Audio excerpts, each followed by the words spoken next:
नमस्कार दोस्तों। आज की इस वीडियो में हम हाउस वायरिंग कनेक्शन किस तरीके से किया जाता है वो हम इस वीडियो के अंदर सीखेंगे।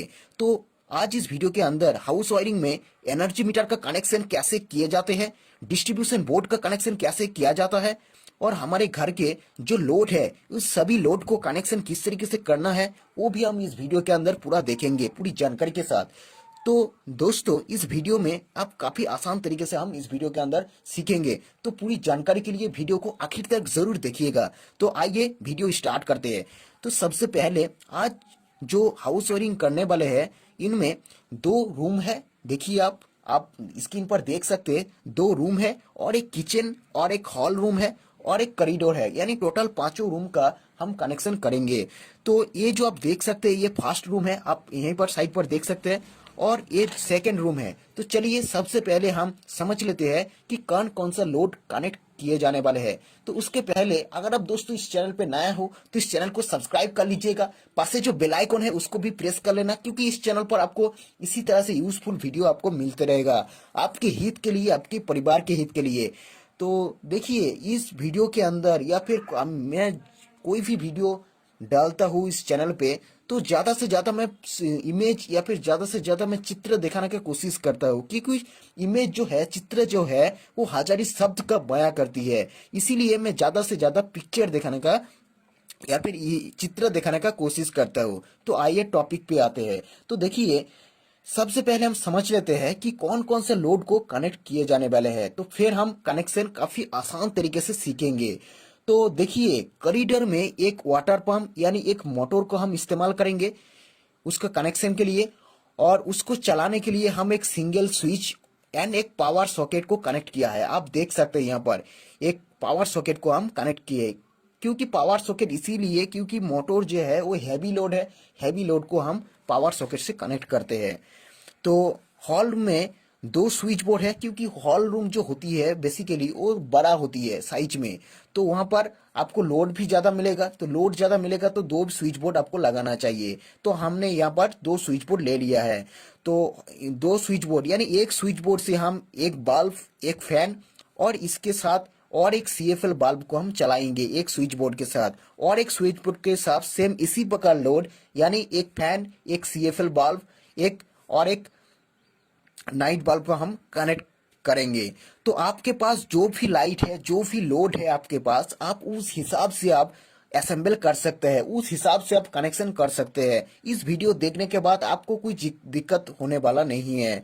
तो आइए फर्स्ट रूम की बात करते हैं। देखिए फर्स्ट रूम में देखा जाए तो हम वहीं पे भी एक सीएफएल, एक बल्ब और एक फैन को हम इस्तेमाल करेंगे कनेक्शन के लिए। तो देखिए आप चित्र पर देख सकते हैं सेम इसी प्रकार हम दूसरे जो रूम है, दूसरे जो रूम में हम सेम इसी प्रकार लोड को कनेक्ट होने वाले हैं।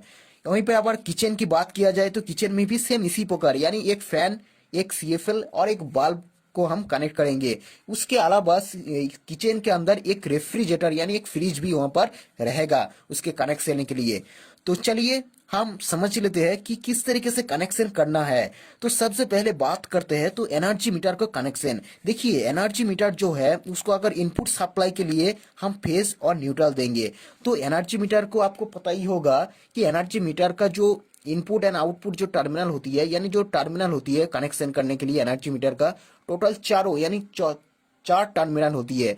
तो पहला जो टर्मिनल है उसके साथ हम इनपुट के फेज सप्लाई कनेक्ट करेंगे और जो न्यूट्रल सप्लाई हम उसके दूसरी पॉइंट जो है उसके साथ हम कनेक्ट करेंगे। यानी फर्स्ट टर्मिनल में हम फेज सप्लाई देंगे और दूसरी टर्मिनल पे हम न्यूट्रल सप्लाई देंगे। अब बात करते हैं थर्ड टर्मिनल पे। देखिए थर्ड टर्मिनल से न्यूट्रल को निकाल लेते हैं और उस न्यूट्रल को हम जो मेन एमसीबी है, आप देख सकते हैं यहाँ पर एक डिस्ट्रीब्यूशन बोर्ड भी यहाँ पर कनेक्ट किया है, यानी यहाँ पर एमसीबी, एक एमसीबी है डीपी एमसीबी और चार जो है चार सिंगल पोल एमसीबी है। एक डीपी एमसीबी उसके साथ जो न्यूट्रल को लिया है थर्ड टर्मिनल के साथ एनर्जी मीटर का, उसको न्यूट्रल को हम एमसीबी का जो न्यूट्रल पॉइंट है उसके साथ कनेक्ट करेंगे। आप आसान तरीके से आप देख सकते हैं चित्र पर। तो आइए फोर्थ टर्मिनल से हम क्या करेंगे, फेज को लेंगे। तो फोर्थ टर्मिनल से हम फेज को लेंगे। फेज को हम जो मेन डीपी एमसीबी है उसको उसके साथ हम कनेक्ट कर देंगे। तो उसी से फेज सप्लाई जो है यानी फेज और न्यूट्रल सप्लाई जो है हमारा मेन एमसीबी को मिल जाएगा। तो इसके साथ हमारा एनर्जी मीटर का जो कनेक्शन हो चुका है, देखिए आप एनर्जी मीटर का, ठीक है, जो मेन एमसीबी है उसका जो कनेक्शन है वो हो चुकी है। देखिए इस डिस्ट्रीब्यूशन बोर्ड में हमने 4 सिंगल पोल एमसीबी को कनेक्ट किया है। इसके पीछे जो रीजन है, एक एमसीबी चारों एमसीबी का डिफरेंट डिफरेंट रूम के लिए, यानी पहला जो एमसीबी है चारों एमसीबी में से पहला जो एमसीबी है उसको हम रूम 1 के लिए, दूसरा जो एमसीबी है उसको हम सेकंड रूम के लिए, तीसरा जो एमसीबी है उसको हम किचन के लिए, और चौथा जो एमसीबी है उसको हम हॉल रूम के लिए भी इस्तेमाल किया है। देखिए ये जो हॉल रूम का जो एमसीबी है, इसी एमसीबी के साथ हम वो जो वाटर पंप है यानी कॉरिडोर के अंदर जो वाटर पंप है, जो मोटर है, उसको हम उपयोग करेंगे, उसको हम इस्तेमाल करेंगे इस एमसीबी के साथ। तो ये जो देख सकते हैं, ये जो न्यूट्रल लिंक है, आप यहाँ पर हमने एक न्यूट्रल लिंक की भी इस्तेमाल किया है। न्यूट्रल लिंक किया है, देखिए यहीं पे हम एक न्यूट्रल कनेक्ट कर देते हैं, यानी एमसीबी मेन एमसीबी जो है उसके जो न्यूट्रल पॉइंट है उसको निकाल के हम इस न्यूट्रल लिंक के साथ कनेक्ट कर देंगे। तो ये जो न्यूट्रल लिंक है, इसी से आप आसानी से न्यूट्रल लेके आप किसी भी रूम के लिए लेके जा सकते हैं। तो बात करते हैं अभी फेज सप्लाई की। देखिए जो फेज में जो मेन एमसीबी से लेते हैं और जितने भी पॉइंट दिया गया है, यानी फेज हम मेन एमसीबी जो है उसी से हम लेंगे, और जो चारों एमसीबी है सिंगल पोल का, उस चारों एमसीबी का जो नीचे का हिस्सा है, आप देख सकते हैं जो नीचे का हिस्सा है उसी से हम कनेक्ट कर देंगे। नीचे का हिस्से में सभी इनपुट में हम फेज सप्लाई दे देंगे। तो फेज सप्लाई चारों एमसीबी को मिल चुका है। तो चारों एमसीबी में इनपुट का कनेक्शन हो चुका है। इसके बाद हम हॉल का कनेक्शन करेंगे। तो फेज जो है यानी ये जो फेज है, आप देख सकते हो यहाँ पर चारों एमसीबी में से जो चौथा एमसीबी है उसके साथ हम हॉल रूम का कनेक्शन करेंगे, यानी हॉल रूम को उसी से कंट्रोल होगा। तो हॉल रूम के साथ हमारा जो मोटर है, मोटर का जो स्विच बोर्ड है उसको भी इस एमसीबी के साथ कनेक्ट करेंगे, यानी चौथा एमसीबी के साथ। तो चौथा एमसीबी में से जो फेज सप्लाई है उसको हम निकाल लेंगे, और जो पावर सॉकेट है यानी वाटर पंप का जो पावर सॉकेट है उसके जो स्विच है, स्विच के साथ नीचे वाले हिस्सा में कनेक्ट कर देंगे, आप देख सकते हैं। और जो न्यूट्रल पॉइंट है, यानी हम न्यूट्रल लेंगे मेन एमसीबी में से, और न्यूट्रल को हम जो पावर सॉकेट है वाटर पंप का उसके जो न्यूट्रल पॉइंट है उसके साथ हम कनेक्ट कर देंगे। तो हमारा जो है पूरा स्विच का ऊपरी पॉइंट, तो यहाँ पे देख सकते हैं स्विच का जो ऊपरी पॉइंट है उसके साथ हमने जो सॉकेट का 5 पिन सॉकेट का जो दूसरा पॉइंट है उसके साथ हम कनेक्ट कर देंगे। तो 5 पिन प्लग लगाना होगा मोटर को। जो वाटर पंप है, इस वाटर पंप को चलाने के लिए आपको 5 पिन प्लग को इस्तेमाल करना होगा फेज और न्यूट्रल लेने के लिए। तो ये जो यदि आप हाउस वायरिंग में आप अर्थ को कनेक्ट किया जाता है या फिर अर्थ को आप कनेक्ट करते हो, तो और भी एक वायर आएगा और इस स्विच बोर्ड का जो 5 पिन सॉकेट का जो अर्थिंग पॉइंट है उसके साथ कनेक्ट हो जाएगा। तो उसी से जो है वाटर पंप में भी अर्थिंग मिल जाएगा यदि आप अर्थिंग लगाना चाहते हो। लेकिन हमने यहाँ पर अर्थिंग नहीं यूज किया है। तो हॉल का कनेक्शन करना कैसे है, आइए बात करते हैं।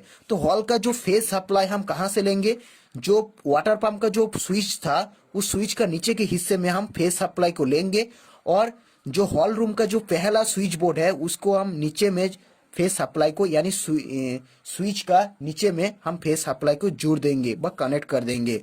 तो फर्स्ट बोर्ड में सप्लाई आ चुकी है, और यहीं से हम एक लूपिंग करके फेज सप्लाई को एक लूपिंग करके हम हॉल रूम का जो दूसरी बोर्ड है उसी से फेज सप्लाई को कनेक्ट कर देना है। तो क्योंकि जो फेज होती है वो हमेशा स्विच से कंट्रोल होती है, तो फेज की सप्लाई हो चुकी है यानी फेज की कनेक्शन हो चुकी है दोनों बोर्ड पे। अब बात करते हैं न्यूट्रल की। तो न्यूट्रल हम कहाँ से लेंगे, न्यूट्रल हम कॉरिडोर का जो स्विच बोर्ड से लेंगे। कॉरिडोर का जो स्विच बोर्ड है वहीं से हम न्यूट्रल लेंगे, और हॉल का जितने भी लोड है उस सभी लोड को हम न्यूट्रल के साथ कनेक्ट कर देंगे। आप देख सकते हैं मैंने सभी लोड को यानी फैन जो है, सीएफएल बाल्ब जो है, वो और एक जो बाल्ब है, उस सभी को हम न्यूट्रल के साथ कनेक्ट कर दिया है। तो यहाँ पे बेसिकली जो लोड होती है सभी लोड के साथ न्यूट्रल को कनेक्ट करना होती है। बोर्ड में भी जब बोर्ड में कब न्यूट्रल जाता है, जब बोर्ड में एक 5 पिन सॉकेट हो और एक एलईडी हो, तभी हमारा जो है बोर्ड में न्यूट्रल जाता है। तो बोर्ड में 5 पिन सॉकेट है तो उसको भी हमें न्यूट्रल देना जरूरी है। तो न्यूट्रल हम कहाँ से देंगे, तो हॉल के अंदर जितने भी लोड सबसे न्यूट्रल दे दिया है। तो अब वहीं से हम स्विच बोर्ड में भी न्यूट्रल को लाना है, यानी स्विच बोर्ड में न्यूट्रल हम कहाँ देंगे, जो 5 पिन सॉकेट का जो न्यूट्रल पॉइंट है उसी से हम न्यूट्रल को कनेक्ट कर देंगे। आप चित्र पर देख सकते हैं। सेम इसी प्रकार दोस्तों हम क्या करेंगे, जो स्विच हॉल रूम का जो दूसरा बोर्ड है उसको भी हम न्यूट्रल सप्लाई दे देंगे। कहाँ से, वो जो लोड के साथ न्यूट्रल को कनेक्ट किया है उसी से हम दे देंगे। तो ये तो हमारा फेज और न्यूट्रल का कनेक्शन हो चुका है।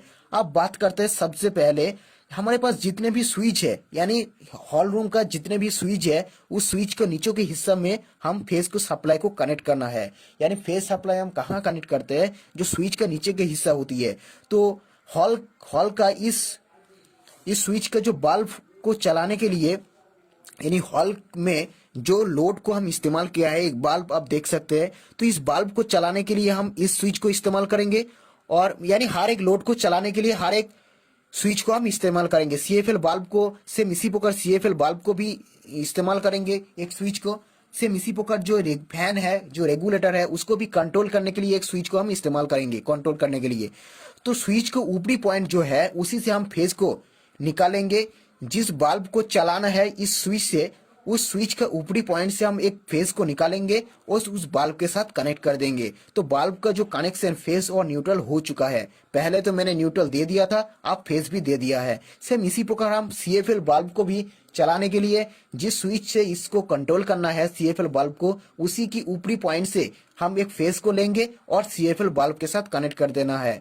उसके बाद बात आती है रेगुलेटर की। फैन की जो रेगुलेटर है, देखिए फैन की जो रेगुलेटर है उसको कनेक्शन करने के लिए बहुत ही आसान है, क्योंकि फैन की जो रेगुलेटर में से दो ही वायर निकलती है। तो एक वायर तो हम कहाँ कनेक्ट कर देंगे, स्विच के साथ, और एक वायर जो कनेक्ट कर देंगे हमें सीधा हमारे फैन के साथ। तो फैन को भी फेज और न्यूट्रल मिल चुका है, आप देख सकते हैं।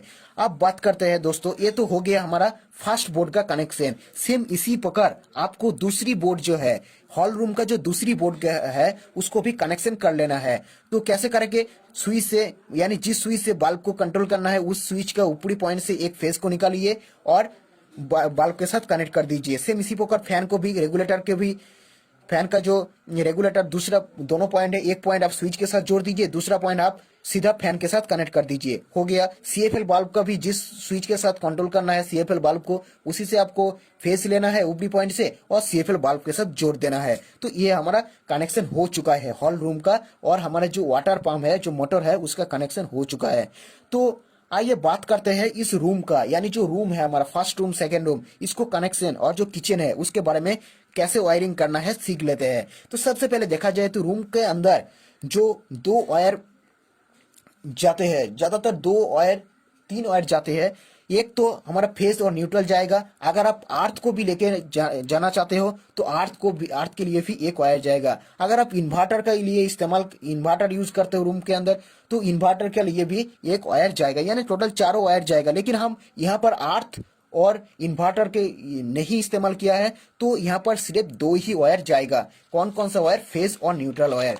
तो फेज, इस रूम के लिए हम फेज कहाँ से लेंगे, तो फेज हम लेंगे जिस एमसीबी को इस रूम के लिए, यानी फर्स्ट रूम के लिए चुना है, उस एमसीबी को ऊपरी पॉइंट से हम फेज लेंगे और हमारा जो उस फर्स्ट रूम का जो बोर्ड, स्विच बोर्ड है, उसको फेज के साथ कनेक्ट कर देंगे, यानी उसका स्विच का नीचे पॉइंट के साथ हम कनेक्ट कर देंगे।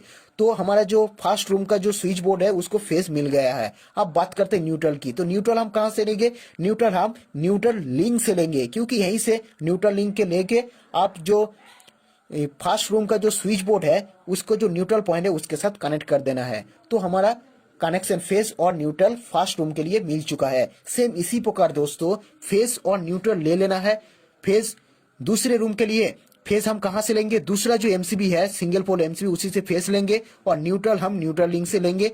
तो दूसरा रूम के भी फेस और न्यूट्रल मिल चुका है। सेम इसी प्रकार दोस्तों जो किचन है उसके लिए हम तीनों, यानी 3 नंबर जो एमसीबी है उसको चुना है, तो 3 नंबर एमसीबी से फेस लेंगे और न्यूट्रल हम न्यूट्रल लिंक से लेंगे। तो हमारा जो किचन का कनेक्शन भी हो चुका है।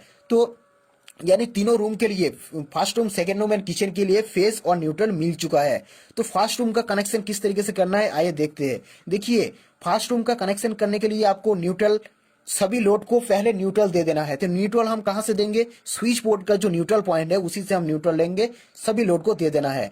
सभी लोड को दे दिया। सेम इसी प्रकार दोस्तों इस पर फेज भी देना है हर एक लोड के लिए फर्स्ट रूम के। तो लोड फेज कहां से देंगे हम, फेज हम वहीं से देंगे जो हमारा हॉल रूम के लिए जो फेज है, यानी हॉल रूम के लिए जो स्विच बोर्ड का जो फेज है, यानी जिस लोड को चलाने के लिए, बल्ब को चलाने के लिए जिस स्विच को हम चुना है उस स्विच के ऊपरी पॉइंट से हम फेस लेंगे। आप देख सकते हैं यहीं से हम फेस ले लिया, इस बल्ब को कनेक्ट कर दिया। सेम इसी प्रकार हम यहीं से इस स्विच के फेस लेंगे ऊपरी पॉइंट से और सीएफएल बल्ब को कनेक्ट कर दिया। सेम इसी प्रकार रेफ्रिजरेटर जो फैन है, फैन का रेगुलेटर का दोनों पॉइंट होती है। एक पॉइंट तो हम स्विच के साथ कनेक्ट कर देंगे जिस स्विच के साथ उसको कंट्रोल करना है फैन को, और एक पॉइंट हम सीधा फैन के साथ कनेक्ट कर देंगे। तो क्या होगा, हमारा जो फर्स्ट रूम का जो कनेक्शन वो हो चुका है। अब बात करते हैं सेकेंड रूम का। तो दोस्तों सेम इसी प्रकार फर्स्ट रूम को जो हम जैसे कनेक्शन किया है, सेम इसी प्रकार हम सेकेंड रूम का भी कनेक्शन कर लेते हैं। आप देख सकते हैं चित्र पर। आइए दोस्तों इस पर बात करते हैं किचन का। तो किचन का जो लोड है बल्ब, सीएफएल और लाइट फैन का, तो वो तो हम कनेक्शन कर लेंगे जैसे जैसे हम फर्स्ट रूम का कनेक्शन किया, जैसे जैसे हम सेकेंड रूम का कनेक्शन किया। लेकिन यहाँ पर एक एक्स्ट्रा लोड है, वो है रेफ्रिजरेटर। देखिए रेफ्रिजरेटर को कनेक्शन करने के लिए, रेफ्रिजरेटर को चलाने के लिए आपको जो सॉकेट को यूज करना पड़ेगा वो आपको हेवी सॉकेट, यानी आपको यहाँ पर तो मैंने 6 एम्पियर की सॉकेट है, लेकिन यहाँ पर आपको 16 एम्पियर की सॉकेट, पावर सॉकेट आपको इस्तेमाल करना पड़ेगा इस रेफ्रिजरेटर को चलाने के लिए। और एक बात दोस्तों, इस रेफ्रिजरेटर को चलाने के लिए आपको अर्थ का भी इस्तेमाल करना पड़ेगा, क्योंकि रेफ्रिजरेटर जो है वो हैवी लोड है, ज्यादातर उसमें आर्थिंग लीकेज होती है, अर्थ लीकेज होती है। तो इस अर्थिंग को कनेक्ट करने के लिए आपको 5 पिन टॉप से आपको अर्थिंग को कनेक्ट करना पड़ेगा। यानी इस 5 पिन टॉप के साथ, 5 पिन टॉप के साथ आप इस रेफ्रिजरेटर को अगर आप इस पावर सॉकेट के साथ कनेक्ट करते हो फेज और सप्लाई न्यूट्रल के साथ, तो आसानी से रेफ्रिजरेटर का जो है यही बोर्ड से आपको सप्लाई मिल जाएगा। यानी किचन रूम का जो पावर सॉकेट है उसी से आपको रेफ्रिजरेटर को सप्लाई मिल जाएगा। तो उम्मीद है दोस्तों ये जो टॉपिक था, ये जो कनेक्शन था, उम्मीद है दोस्तों आपको समझ में आ गया होगा।